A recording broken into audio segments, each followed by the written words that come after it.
말씀은 사도 바울이 예수님을 만난 이후에 깨달았던 복음의 원리이자 만고불변의 진리가 됩니다.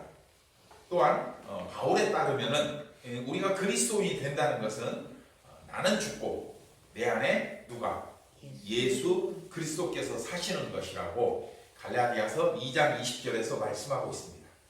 그래서 이상의 내용을 종합해 보면은 교회라는 것은 나는 죽고 내 안에 예수 그리스도께서 사신 것을 고백하는 사람들이 모인 곳 또는 모임, 이것을 교회라고 할 수가 있습니다.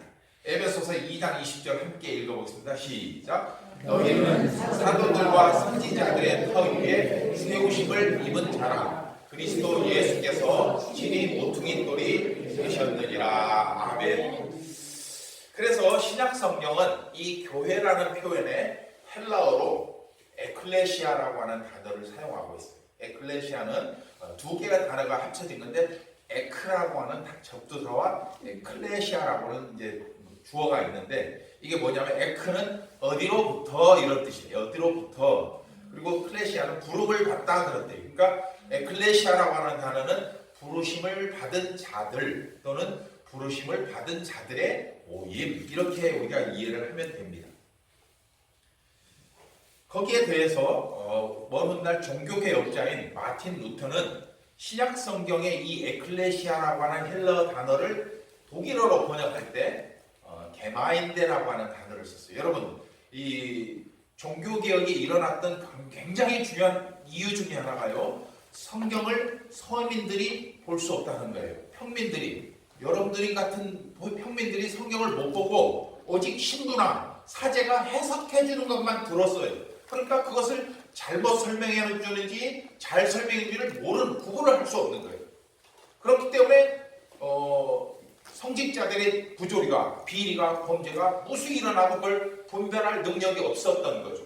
그래서 마틴 루터가 볼 때는 그건 잘못되었다. 그래서 평신도들에게도 성경을 넉넉히 보고 읽고 이해하고 그 삶에 적용할 수 있도록 스스로, 왜냐하면 그것이 바로 만인제사장주의에 적합하기 때문에.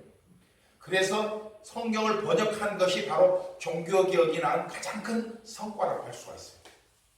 그런데 그 번역한 독일어 성경에 이 교회를 뭐라고 했느냐? 게마인데라고 하는 겁니다. 게마인데. 그게 뭐냐? 공동체라는 뜻인데, 아마도 루터는 교회라는 개념을 단지 성도들의 삶과 신앙이 일치된 인격적이고 생활 공동체로 이해한 것 같습니다. 저는 이 해석을 전적으로 100% 동의합니다. 그래서 이 공동체라고 하는 단어는 지금 우리가 사용하고 있는 교회라고 하는 단어보다 훨씬 더 성경적 표현에 가깝습니다. 하지만 우리가 상투적으로, 관습적으로 교회라는 단어를 사용하고 있기 때문에 부득이 그냥 교회라는 단어를 제가 사용을 하겠습니다. 그러나 제 마음속에는 교회라는 단어를 사용하지만 그 원래 의미는 뭐라고요? 공동체라고 여러분들이 이해를 하시면 됩니다. 교회라는 단어는 한자 그대로 가르침을 받기 위해 모인 곳입니다. 교회, 가르칠 교자, 모일 회자예요. 그런데 공동체는 뭐냐? 그 가르치는 것을 포함해서 그리스도인의 삶의 나눔까지 합쳐진 것이 공동체인 거예요. 그래서 교회는 전적으로 하나님께 속한 백성이며 또 예수 그리스도를 머리로 삼아서 그에게 연결된 몸이기 때문에, 아까 에베소서 2장 20절에서 우리가 살펴봤잖아요. 몸이기 때문에 그 교회의 삶의 방식도 세상과 달라야 합니다. 또한 나를 부인하고 내 삶에서 오직 예수 그리스도가 나타나기를 소망하면서 그 모든 과정에서 누구의 인도하심을 받아야 돼요? 성령님의 인도하심을 받아야 된다. 그럼에도 바울이 그 당시 교회들에게 이처럼 많은 편지를 보낸 것은 그 당시 교회가 세상과 별 차이가 없다는 고민이 바울에게 있었기 때문입니다. 그리고 오늘날 교회를 살펴봐도 이 바울의 고민에서 한 걸음도 개선되지 않았다는 것을 우리는 보고 있습니다. 세상과 구별되지 않는 교회, 그때나 지금이나 별 차이가 없는 교회지만 그럼에도 하나님은 여전히 우리 교회를 붙들고 계십니다. 하나님은 여전히 교회를 주목하고 계시고 또 모든 기대와 소망을 오직 한 곳 교회에 두고 계십니다. 왜냐하면은 비록 교회가 세상과 구분할 수 없을 정도로 타락하고 세속화되었지만 그럼에도 그 교회 안에는 소수이긴 하지만 깨어있는 그리스도인이 있고 또 기꺼이 그 복음을 위해 헌신할 수 있는 성도들이 있기에 그처럼 모진 세월 속에서도 교회는 명맥을 유지할 수 있었고 그 성도들을 통해서 세상을 변화시켜 왔기 때문입니다. 그래서 교회라는 주제로 말씀을 전하면서 이 에베소서를 중심 본문으로 삼은 것은 이 말씀 속에는 그렇게 2000년 전 교회를 향한 하나님의 깊은 뜻이 담겨 있을 뿐만 아니라 이 시대의 교회를 향한 하나님의 간절한 소망도 담겨 있기 때문입니다. 그래서 1장 1절에 보면 예수 그리스도 안에 있는 자와 하나님의 신실한 자들, 이 두 가지를 말하고 있는데 이 신실한 자들이라는 것은 모든 시대 모든 나라 하나님을 섬기는 그런 백성들을 의미한다는 거죠. 그리고 이 에베소서는 이 하나님이 기뻐하시는 교회가 무엇인지를 보여주는 그래서 영적 설계도와 같습니다. 비록 6장밖에 안 되는 짧은 내용이지만 그 안에 엄청난 교회에 관한 비밀들이 담겨져 있습니다. 당시 바울은 로마로 압송되어서 감옥에 갇혀있는 상태였지만 그럼에도 에베소 교회를 향한 하나님의 영광을 바라보면서 이 편지를 썼습니다. 하나님은 당신이 세우신 교회의 영광이 무엇인지를 바울로 하여금 깨닫게 하셨고 그리고 그 바울로 하여금 그 내용을 손수 기록하게 만드셨는데 그것이 바로 에베소서라는 것입니다. 비록 그 당시 에베소 교회는 작고 초라한 모습이었지만 그 안에 담기는 하나님의 영광은 가히 인간의 말로 표현할 수 없는 찬란한 것이었습니다. 그래서 에베소서에 담긴 진리를 깨달은 그리스도인들은 말로 할 수 없는 감동과 기쁨을 경험했습니다. 아, 교회란 바로 이런 것이구나. 이런 걸 깨달았다는 거죠. 그리고 환난과 핍박으로 인해 고통을 받으면서도 그 초대교회 성도들은 이 편지를 읽으며 말할 수 없는 위로와 용기를 얻었습니다. 그래서 에베소서를 살펴보면 특별한 단어들이 반복적으로 등장하는데 세 가지가 있는데 하나는 영광이라는 단어가 8번 등장합니다. 풍성이라는 단어가 5번이나 등장합니다. 충만이라는 단어가 7번 등장합니다. 그 6장 되는 짧은 문장 속에 그렇게 자주 등장하는 단어들이 있다는 거예요. 이는 에베소서를 이루는 뼈대가 뭐냐? 바로 하나님의 영광, 하나님의 풍성함, 그리고 하나님의 충만함이라는 것을 우리는 알 수 있다. 따라서 에베소서는 그 당시 성도들뿐 아니라 지금 우리에게도 영광되며 풍성하며 충만한 진리를 깨닫게 하는 말씀이 됩니다. 오늘부터 에베소서를 차분히 천천히 살펴보면서 이 시대에 무너진 교회를 어떻게 다시 수축해야 할지를 깊이 생각할 수 있기를 주의 이름으로 부탁드립니다. 이를 통해서 우리 교회를 향한 기도가 회복되고 식어져가는 사랑이 회복되며 교회에 주어진 하나님의 비전과 소망이 다시 살아남으로써 우리 설립교회를 통해 세상에 나타내시려는 하나님의 영광과 하나님의 풍성함과 하나님의 충만함이 무엇인지를 깨닫는 시간이 되기를 바랍니다. 건물이 크고 성도 수가 많은 교회가 위대한 교회가 아니라 모든 성도들이 하나님의 말씀대로 살아가고 또 각자의 삶에서 예수 그리스도를 드러내는 삶이 진정으로 위대한 그리스도인의 삶이고 그리고 그들이 모인 공동체가 위대한 교회라는 것을 이 시간을 통해서 깨닫기 바랍니다. 오늘 본문을 살펴보기 전에 전체적인 이해를 돕기 위해 에베소라고 하는 도시가 어떤 곳인지부터 간단히 설명을 해드리도록 하겠습니다. 그 당시 에베소는 소아시아 지방, 지금의 터키 중간 정도 있는데 소아시아 지방의 수도였어요. 그래서 그곳에는 항구 도시였기 때문에 상업과 무역이 매우 활발한 도시였어요. 사진을 제가 몇 장 소개해 드리려고 하는데 지금 이게 저기 빨갛게 그려져 있는 곳이 바로 에베소라고 하는 곳입니다. 그 뼈쪽 튀어나온 게 바로 전체가 터키고 그 왼쪽으로는 그리스가 있고 그 옆으로 장화처럼 생긴 나라가 어디죠?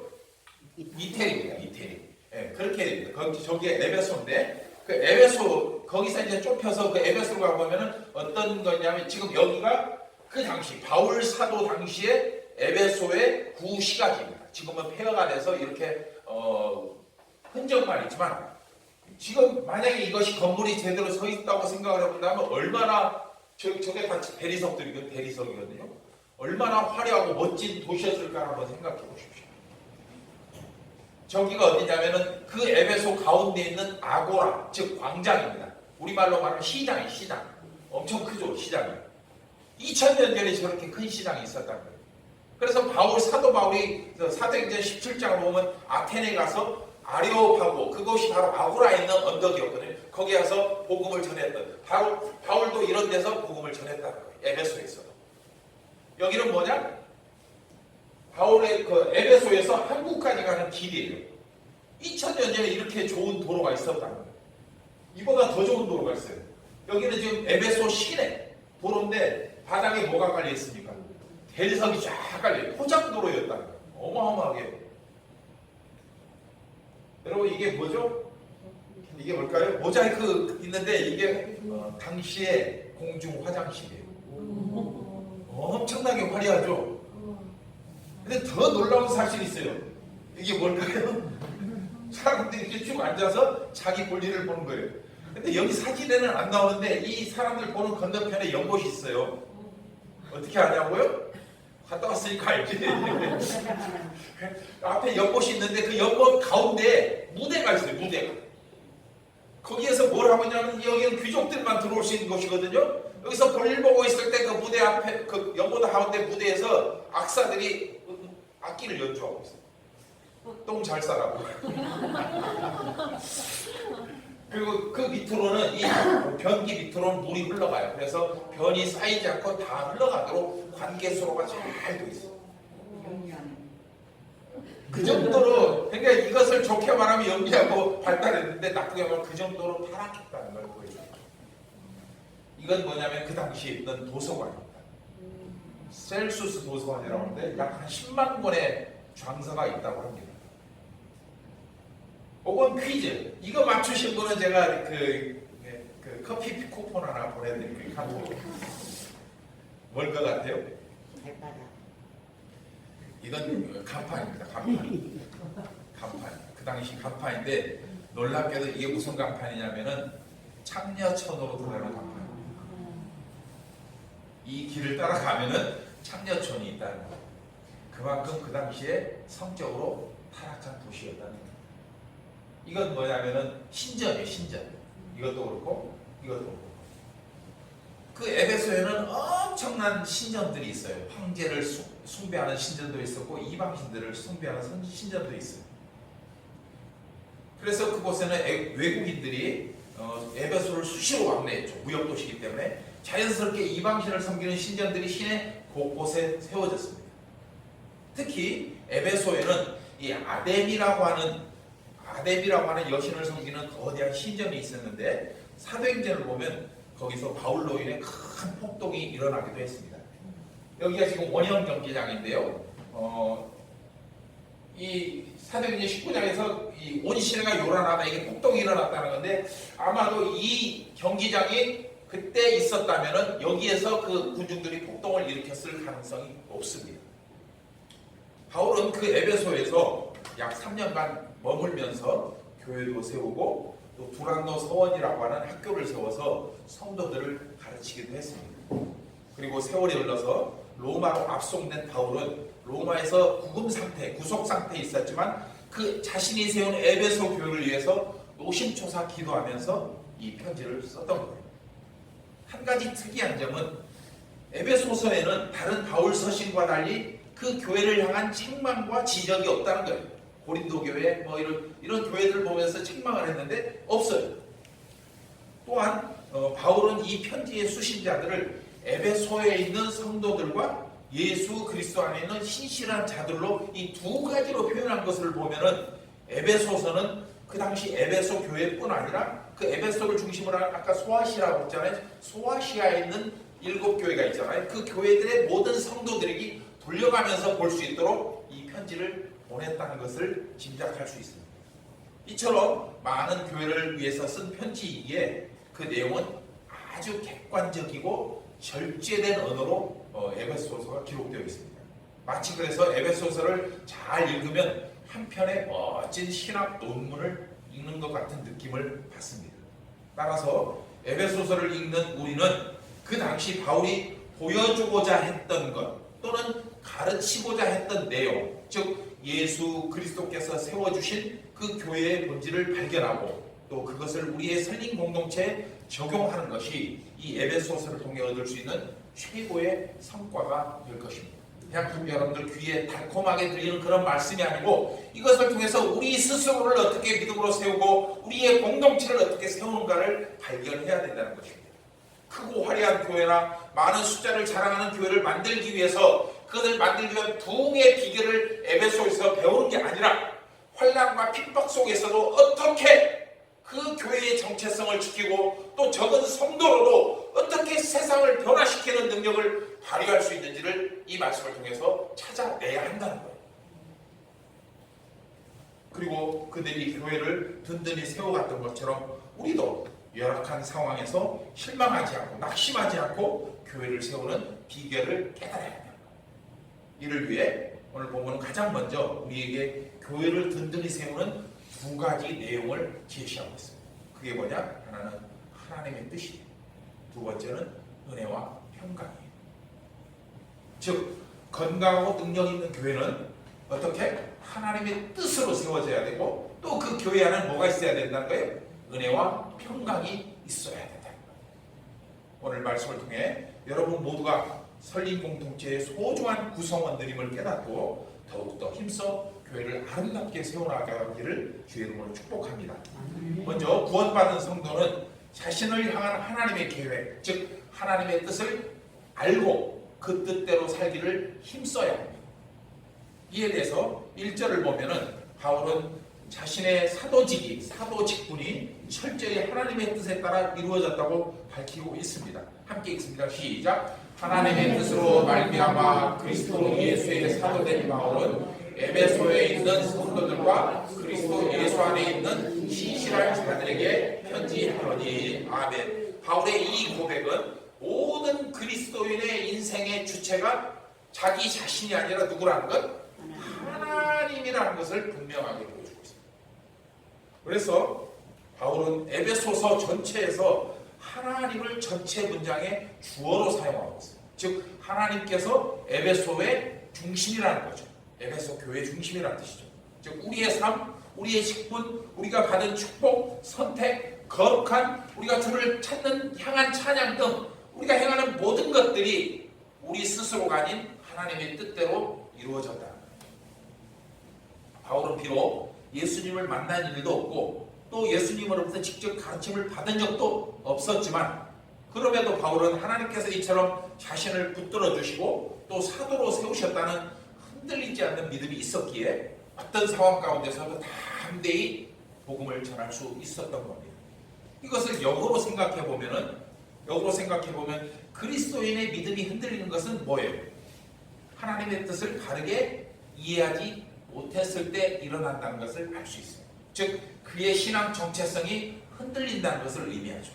따라서 그리스도인이 자신의 신앙 정체성에 대한 인식을 확고히 세운다면 그렇다면 신앙의 모든 문제들은 의외로 쉽게 해결될 수 있어요. 즉 결혼이나 직업이나 교회 공동체나 가정 등 성도의 삶의 모든 조건들이 내 뜻대로 진행되어지는 것인지 아니면 하나님의 뜻대로 이루어지는 것인지를 우리가 분명히 이해한다면 어떤 상황에서도 우리는 뭐 할 수 있어요? 감사할 수 있어요. 또 어떤 상황 가운데서도 하나님의 뜻에 순종할 수 있다. 아이고 내가 뭔데 저것이 나를 무시해 이렇게 할 수 않는다는 거예요. 혹시 그것을 통해서 하나님이 나에게 무엇을 깨닫기를 원하신가를 우리는 하나님의 뜻 안에서 발견해야 된다는 거죠. 가벼운 예를 하나 들어보면 부부싸움을 했을 때 이렇게 말하니까 뭐 제가 부부싸움을 자주 하는 것처럼 보이는데 저 잘 안 싸웁니다. 얼마나 안 싸우냐면 언젠가 한번 제가 제안한테 그랬어요. 요거 우리가 안 싸운 지가 너무 오래돼서 한번 날 잡아서 싸울까? 그랬어요. 진짜요. 그런 말 했어요. 제가 안 싸우니까 심심해가지고 싸우더라도 12시를 넘기면 안 됩니다. 부부싸움을 했을 때 화가 나서 뛰쳐나가고 싶은 마음이 생길 수 있습니다. 그래도 이 가정을 지키라고 나를 보내신 하나님이 뜻이 있다는 것을 깨닫는다면 이렇게 말하면 돼요. 나가긴 뭘 나가. 집에 가서 부엌 가서 라면 끓여 먹으면 돼요. 그러면 어떻게 돼요? 싸움은 끝나는 거예요. 나가면 어떻게 돼요? 더 심해지죠. 근데 마음에서 막 부글부글 끌어올라도 이것을 무엇으로 진정시키는 거예요? 하나님의 뜻으로 진정시키고 묵묵히 가서 집에 주방에 가서 남편을 위해서 음식을 만들어 주든지 차를 한잔 주든지 하면 그 싸움은 그것으로서 종결되는 거예요. 하지만 그 하나님의 뜻으로 생각하지 않으면 곧바로 뛰쳐나가게 되고 점차 부부 간에 틈이 벌어져서 결국 가정이 깨지게 됩니다.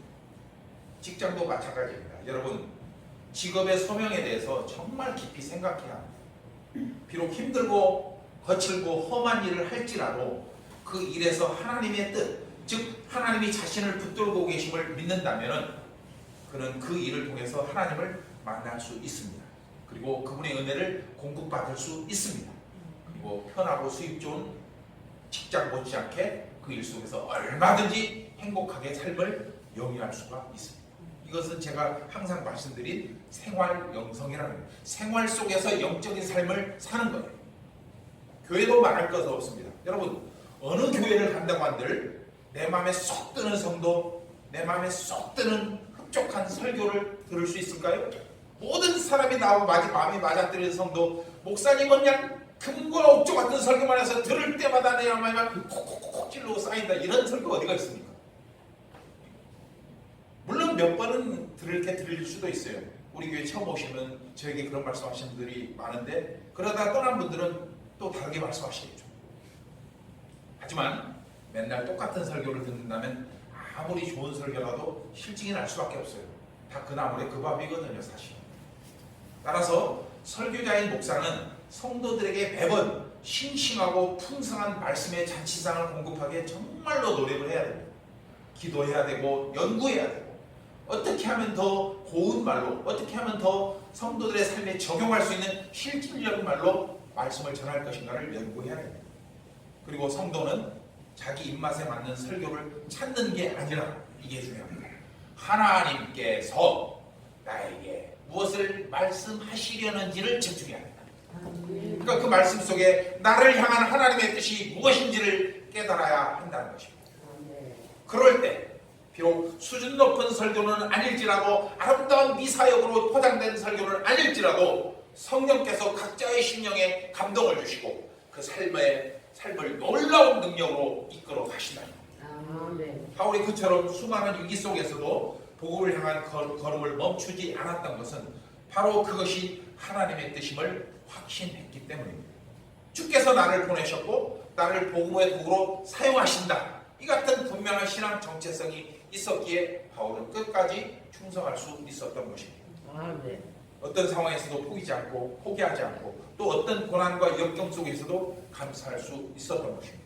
왜냐하면 상황이 그것을 만들어낸 것이 아니고 그 안에 있는 하나님을 아는 지식, 즉 믿음이 그것을 이루어냈던 것입니다. 여러분, 신앙생활에서 내 생각과 하나님의 뜻 중 무엇이 우선인지 그 순서를 규정하는 일이 그래서 무엇보다 중요합니다. 이 부분에 대한 성경적인 이해가 없으면 자칫 어떻게 하냐면 내 생각을 하나님의 뜻으로 오해할 수 있어요. 우리 성도들이 이 부분에서 굉장히 많은 실족을 합니다.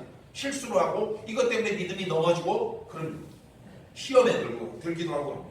내가 원하는 것이 하나님의 뜻이라고 착각한 거예요. 하나님 전에 말했잖아요. 150조 주신다고 했잖아요. 어떤 장로님이 새벽마다 기도를 하신다고. 하나님이 환상으로 보여주셨다는 거예요. 150조 주신다고. 여러분 말이 됩니까? 근데 그것을 몇 년 동안 새벽 기도마다 준다고 했잖아요. 하나님 주세요. 제가 들었다니까요. 그래서 그때 저 전도사였는데요. 지금 이걸 저분한테 말을 해줘야 되나 말아야 되나 정말 고민 많이 했습니다. 하나님의 뜻을 그렇게 착각하면 안 된다는 거예요.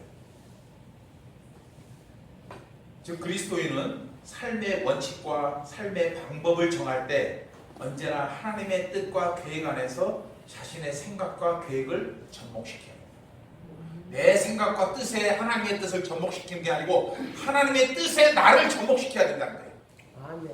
사도 바울의 고백처럼 모든 그리스도인의 심령 속에는 두 가지 마음이 싸우고 있기 때문에 하나는 하나님의 법을 쫓는 마음, 하나는 죄의 법을 쫓는 마음이에요. 그것이 과연 죄의 법을 따르는 것인지 하나님의 법을 따르는 것인지 누가 분별해 주나? 성령께서 분별해 주신다는 거예요. 그런데 문제는 사탄이 우리에게 이렇게 유혹합니다. 하나님의 뜻대로 살지 말고 네 생각대로 살아라 이렇게 말하지 않아요.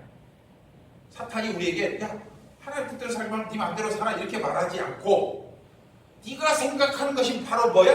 하나님 뜻이야 이렇게 말한다. 사탄이 우리에게 그렇게 말해요. 그래서 우리는 그걸 착각해요. 아, 내 생각이 바로 하나님 뜻이구나. 우리를 알고 착각하게 만들어서 내 생각과 하나님 뜻을 구분할 수 없게 만들고 결국 나로 하여금 믿음을 잃게 만든다는 거예요.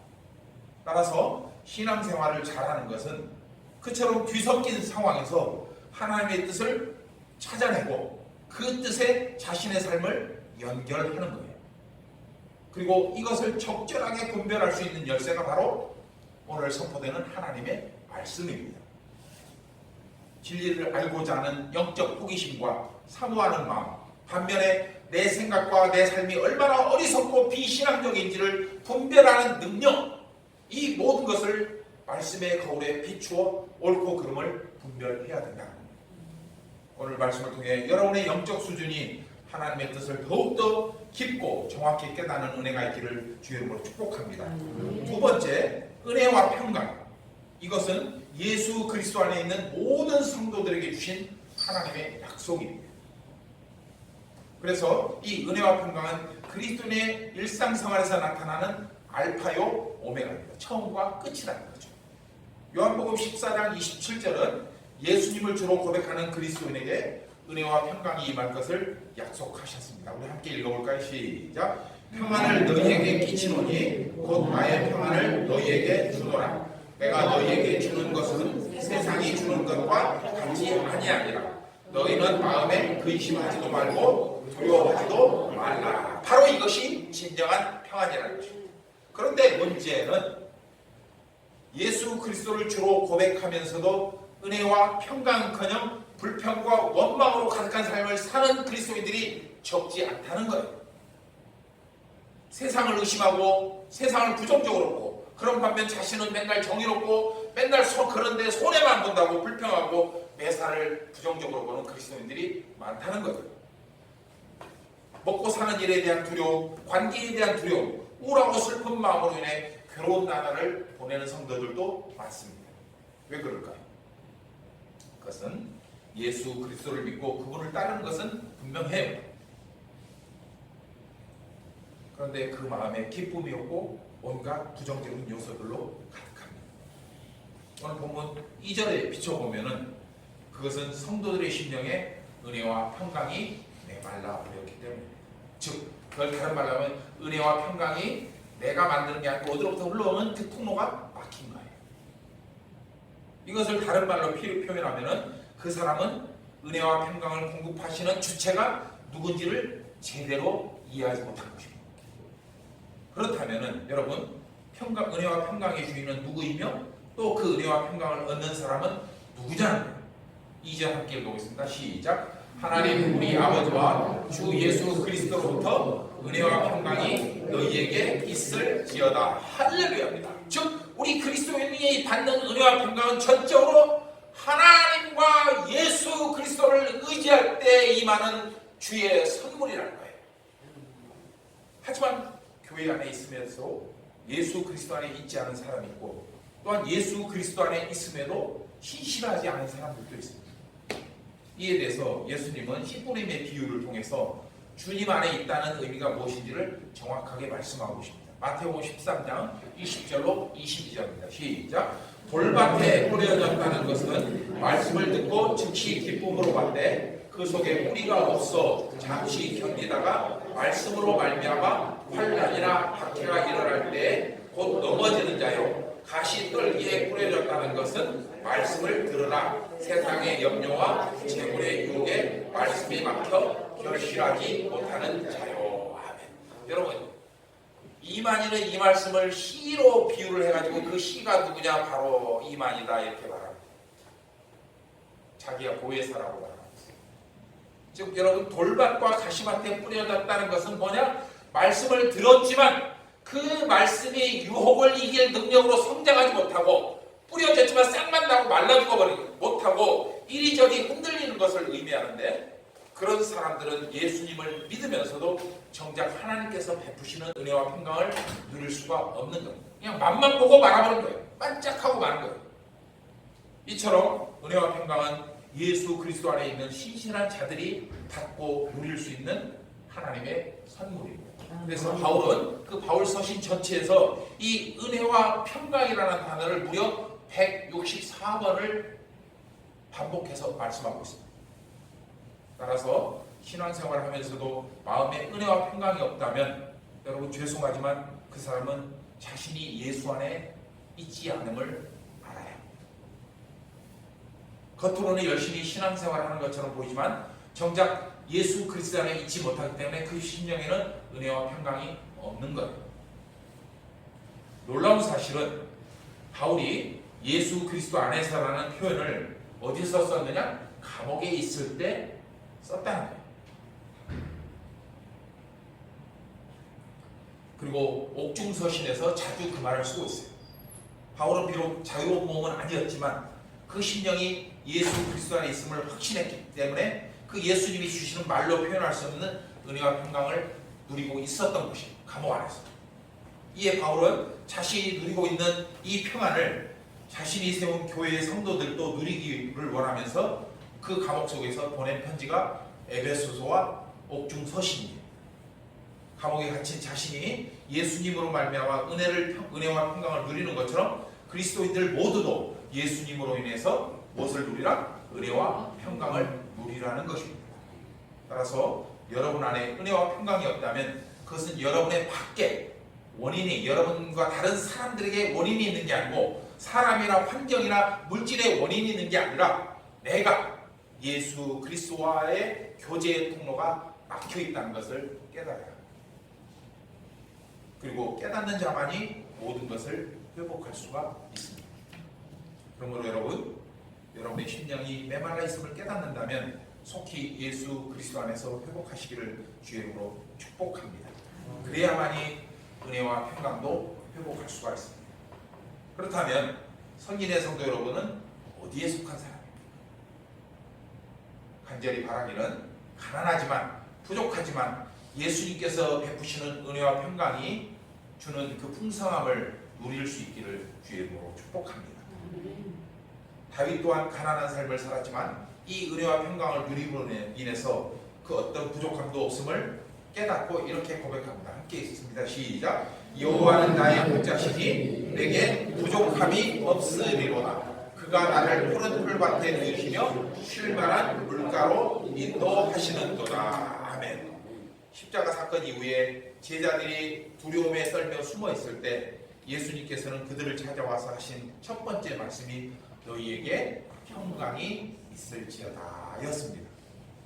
예수님 그 말씀을 통해서 죄로 인해 단절된 하나님과 제자들 사이의 관계를 회복시켜 주셨고 그 결과 그들에게 은혜와 평강이 임했습니다.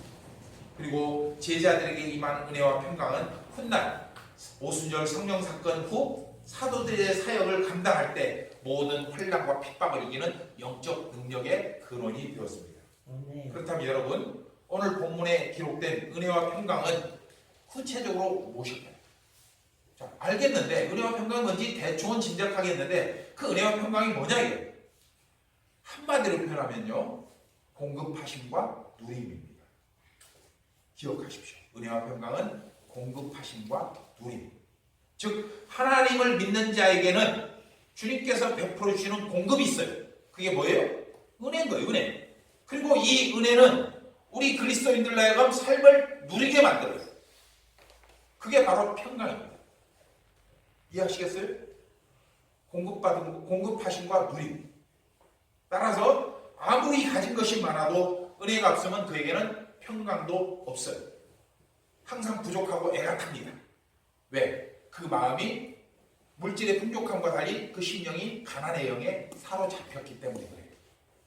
성도 여러분, 예수님은 은혜와 평강의 주인이신 반면 사탄은 굶주림과 가난의 주인이라는 것을 꼭 기억하시기 바랍니다. 이게 무슨 뜻이냐면은 예수님이 내 안에 거하시면 내가 가난해도, 내가 부족해도, 내가 헐벗어도 풍성할 수 있고 감사할 수 있고 부유할 수 있어요. 고난 중에도 감사할 수 있고, 그리고 없어도 기꺼이 주를 위해서, 주의 나를 위해서 바치고 헌신할 수가 있다는 거예요. 이건 가난이 아니죠. 하지만 사탄의 지배를 받으면, 즉 가난의 영에 사로잡혀 있으면 아무리 먹어도 배고파요. 아무리 많은 돈을 소유하고 있어도 가난하고, 나누는 것은 극도로 인색합니다. 왜? 아직도 자신은 부족하다고 생각하기 때문에. 이 부분에서 여러분이 기억해야 할 한 가지는 가난과 가난의 영이 완전히 다른 개념이라는 거예요. 가난은 단지 물질이 부족한 것을 의미합니다. 반면에 가난의 영은 물질의 부족함과 풍족함에 아무 상관이 없는 심리적이고 영적인 현상이라는 거예요. 전자는 가난해도 부유할 수 있어요. 아까 설명드렸잖아요. 그러면 후자는 어떤 경우에도 부유함을 느끼지 못해요. 왜? 모든 게 항상 부족하다고 자기가 여기기 때문에, 자기가 손해보고 자기가 피해 있고, 나는 아직도 더 채워야 되고, 나는 2% 아직도 부족하다고 히딩크 말처럼 그렇게 말하고 있다는 거예요. 이처럼 가난의 영에 사로잡힌 자에게 바울 사도의 이 말씀은 가난의 영에 사로잡혀서 심령을 치유하는 능력을 제공할 것입니다. 빌립보서 4장 11절로 12절 시작. 내가 궁핍함으로 말하는 것이 아니니라 어떠한 형편에든지 나는 자족하기를 배웠더니 나는 비천에 처할 줄도 알고 풍부에 처할 줄도 알아. 모든 일 곧 배부름과 배고픔과 풍부와 궁핍에도 처할 줄 아는 것을 일체의 비결을 배웠다. 여러분, 이 일체의 비결이 뭡니까? 바로 하나님의 은혜를 공급받고 그것을 내 삶 속에서 누리는 평강이라는 것입니다. 내가 평안하지 않으면 누릴 수, 뭐가 나한테 만족할 게 있겠습니까?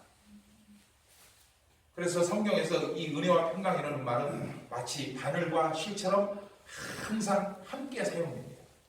신구약 성경에서 은혜와 평강이라는 이 함께 사용된 표현이 17번 등장하는데, 여러분 놀랍게도 14번을 바울이 쓰고 있다는 거예요. 그만큼 바울은 은혜와 평강을 중요하게 생각하고 있는 거죠. 이 단어는 정말 중요합니다. 단순히 관념적이고 형이상함적인 단어가 아니라 그리스도인이 그 삶에서 실제로 경험해야 되는 하나님의 선물이기 때문입니다. 이 시간 하나님으로부터 차별 없이 임하는 은혜와 평강이 여러분에게 더 깊이 이해되고 더 풍성하게 경험되어지기를 주의 이름으로 축복합니다. 동시에 하나님은 이 은혜와 평강을 우리로 하여금 모든 세상 사람들에게 나누기를 원하십니다. 이를 위해서 우리를 먼저 구원하셨고, 이를 위해서 우리에게 능력을 부어주신 거예요. 어쨌든 바울이 말씀하는 은혜와 평강은 우리 그리스도인들이 이 땅에서 그리스도인답게 살아갈 수 있게 만드는 능력의 원천이라는 것을 기억하시기 바랍니다. 그 하나님의 은혜를 깨닫고 그로 인해 내 마음에 나타나는 평강을 경험할 때 비로소 우리는 그리스도인다운 삶의 능력이 나타나게 된다는 겁니다. 그렇다면 여러분은 자신이 정말 주의 은혜로 살고 있음을 믿습니까? 그 은혜가 여러분의 실질적인 능력이 되고 있음을 믿으십니까? 여러분, 우리의 삶 너무나 평범해서 기억조차 나지 않는 우리의 작은 편린 그 삶 조각까지도 하나님께서 베푸신 은혜라는 것을 꼭 기억하시기 바랍니다. 우리가 뭐하고 지냈지 기억도 안 나요. 순간에 차를 타고 스쳐 지나갔지만 그 모든 조각들까지도 하나님의 세밀하신 보호하심 가운데 있다는 것을 기억하기 바랍니다. 그리고 그 은혜가 분명하고 확실하게 경험될 때 여러분은 더욱더 그리스도인다워질 것입니다. 그래서 진정한 평화는 감사하는 마음, 자족하는 마음에서 생겨납니다. 불평, 불만이 가득하면 사람과 하나님, 사람과 사람, 교회와 교회의 분열이 일어나지만 은혜로 살아가는 세상은 용서와 화해가 있고 그 안에 진정한 하나님의 평강, 즉 평화가 있습니다. 바울은 감옥에서 매맞으면서도 배고픔 속에서도 모든 삶을 하나님의 은혜로 여기며 감사하고 자족했습니다. 자신을 때리고 욕하는 사람들을 미워하지 않고 예수 그리스도의 사랑으로 품어주며 복음을 전했기에 그는 진정한 평화의 사도가 되었던 것입니다. 예수님 또한 침뱉으며 조롱하며 때리며 십자가에 죽이는 사람들을 위해서 하나님의 용서를 구했습니다. 그리고 부활을 통해서 당신의 평화가 이 땅에 이루어졌음을 나타내셨습니다. 그리고 예수님의 그 은혜를 깨달은 바울도 예수님처럼 그대로 살았습니다. 여러분, 이 평화는 외부로부터 오는 게 아닙니다. 외부의 조건이 나를 그렇게 만드는 게 아닙니다. 우리의 심령 가운데 값없이 부어주시는 하나님의 은혜를 깨닫고 무엇으로? 성령의 감동으로, 그리고 그걸 경험할 때 나타날 수 있습니다. 그리고 우리는 그것을 누릴 수가 있습니다. 이번 한 주도 하나님께서 주신 그 말씀을 기억하면서 어느 곳에서든지 나를 향하신 하나님의 뜻을 깨닫고 그 뜻에 순종함으로 말미암아 위로부터 내려주시는 그 주님의 풍성하신 은혜와 평강을 마음껏 받고 또 누리는 여러분 모두가 되시기를 주의 이름으로 축복합니다. 기도하겠습니다.